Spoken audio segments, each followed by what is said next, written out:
எனக்கு வந்து நம்ம ஒரு பாவக்காய் பிடிங்கிருக்கோம். நீ 2 பாவக்காய் சின்னதாக இருக்குது, இது பிடிங்க வச்சு ஃப்ரெண்ட்ஸ்.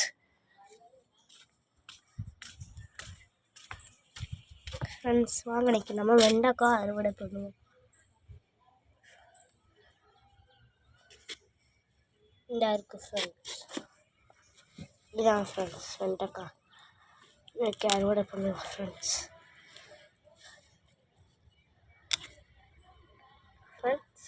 அறுவடை பண்ணுவோம். கையில் ரொம்ப குத்து ஃப்ரெண்ட்ஸ், இதை பிடுங்கண்ணா.